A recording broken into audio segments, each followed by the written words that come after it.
So the chancellor, or deputy chancellor, I guess, Dromm, said that the reason why Staten Island has more athletics available is because there are more fields there. Do you buy that?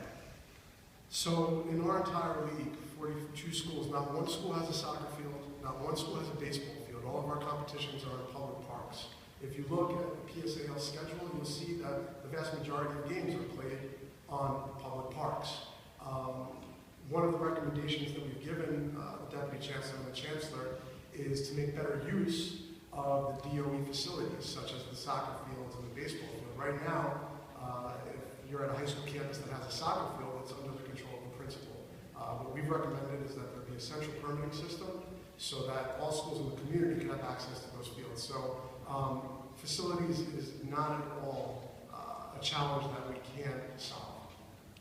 So they also said that they were moving forward on making sure that there's more cooperation.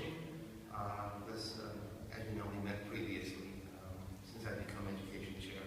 Has that begun to change? So as of now, no. The only, not an official offer, but there was some insinuation that, as they mentioned, that the PSAL would somehow be an umbrella over the SSAL. And what's your opinion on that? So the PSAL is in school support services, right? Food, transportation, sports. It's a logistical operation. Our league is an educational operation. We really feel that our league should be managed by youth and school development. We don't have the same mission and vision as the PSAL. So that offer doesn't feel like they really understand our mission and vision, and they made no offer to fully fund the league as it exists. And the league as it exists does not bring equity. It's a much larger conversation that needs to happen if we're going to bring equitable access. We're really more of a bridge until the institutional change happens to make sure all students have access to sports. So I did question the Chancellor on whether she thought that the needs of the students involved in PSAL versus SSAL are the same, or that they could be met under PSAL. I guess I would think that you don't think that they can be met under PSAL. Our vision of what a sports program looks like is very different than the PSAL. One major example is student-athlete eligibility. So the PSAL model is really a model that's designed for the student who's doing everything right as a reward program. We really view sports as a program that's for the most at-risk student who's struggling the most. So we do bi-weekly student-athlete eligibility review. So every 2 weeks, our student-athletes have to get signatures from all their teachers. We review their attendance, their lateness. If there's any issues, we set up metrics that they have to meet to get back on the field. A lot of people ask why principals have funded the small school athletic league and spent so much money on this. It has a lot to do with the fact that our program is designed for the most at-risk students. So we have schools in our league that have PSAL-funded teams. And I used to think that when they would get a PSAL team that they would leave our league. But in fact, what happened is they stayed with our league because the students that needed sports the most in their school couldn't play PSAL sports.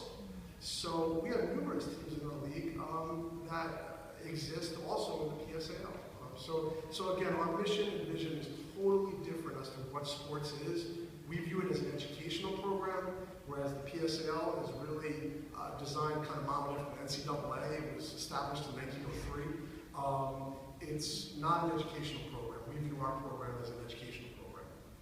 It also seems to me that there are limitations on PSAL in terms of age requirements, etc. Can you explain that a little bit to me? Yeah, so in the PSAL, once you turn 19, the exact date I believe is July, you cannot play. So as someone who teaches in an international high school, many of our students start their freshman year at the age of 15 or 16, reading at second grade level in their native language.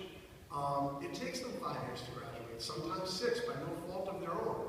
In that 5th and 6th year, where they're most at risk of dropping out, when they're 19 and 20, when they're most at risk of dropping out, they cannot play PSAL sports. In our league, if you're eligible to step into a high school, you're eligible to play sports. Sports should not exist in a bubble where if you're 20, you can do math, you go to dance, chess, English. You can do everything, but the one thing that we know is going to keep you in the building, you can't do. So please come back to our school in September. You can do everything, but you can't play basketball or you can't play soccer.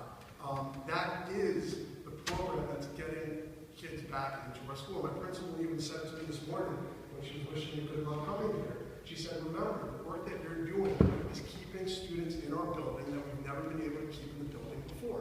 And again, that is the paradigm shifting model that we're putting forward.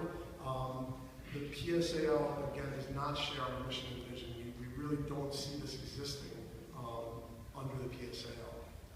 So to me, it's absolutely amazing that this issue has not been addressed before, that these disparities exist within the public school system, and that you may soon run short of funding.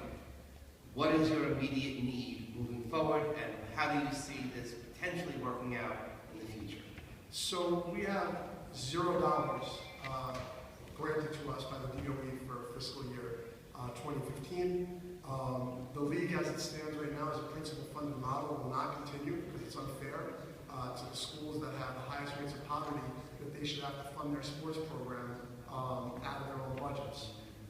To fully fund the league as it stands right now and include other principal funded sports leagues like the Charter School Athletic Association, like the Boston Road Alliance for Small Schools that are also doing this work on principals' budgets would be $3 million for fiscal year 2015. And again, that's a start. That does not bring equity. That does not bring access to everyone. There needs to be major institutional paradigm shifting solutions put in place. But for us to continue to serve the 42 high schools, the 90 or so teams, the 17 student athletes next year, as of today, we will not be able to provide them anything in September unless the Department of Education comes up with answers of yes to what we feel are very rational recommendations. So these discussions that you're having with the Chancellor's office, they're moving forward? Do you have plans for another meeting soon? How is that going? So I sent my recommendations to the Chancellor, to Deputy Chancellor Kathleen Dromm, earlier in the week, maybe even last week. The only response I received is from the Chancellor saying she fully supports whatever decision Deputy Chancellor Kathleen Dromm makes. We've met with Deputy Chancellor Kathleen Dromm last year, May 2013, at which point she looked at all this research and said there was really nothing that the DOE could do at that time. I'm somewhat optimistic after today, and the support of your support, Councilmember Dromm, that something is going to change. But I have not been invited to any meeting, to any negotiation. I haven't received any response to our recommendations. The discussion with the DOE has been something that we've constantly had a claw and fight for every meeting, for every email. We really tried really hard to have an internal solution. I taught in the DOE. I continued to work in the DOE for 16 years. My parents were lifelong educators in the DOE. From Brooklyn, I live in the Bronx. I really thought that this was a no-brainer. I just really thought that we were going to bring it to the DOE, PSAL, they were going to look at it, they were like, yeah, this is a problem, let's fix it. That just hasn't happened yet. Well, it's a good thing you have tenure, first of all. I say that very seriously. No, it's very, very seriously. It's a reason why we still need to ensure tenure is granted to our teachers, because I think exposing these types of issues is really important. It's very, very important to this committee.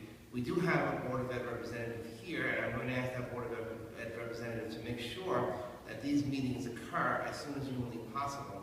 And I will tell you that we will have a hearing on this topic moving forward. And I would hope at the time of the hearing that many of the questions that I have asked today will be resolved so that moving into the next school year, we can assure that these small school athletic league participants have the funding that's necessary. I want to thank you for coming in. Thank you very much, and thank you to the whole panel. Thank you very much.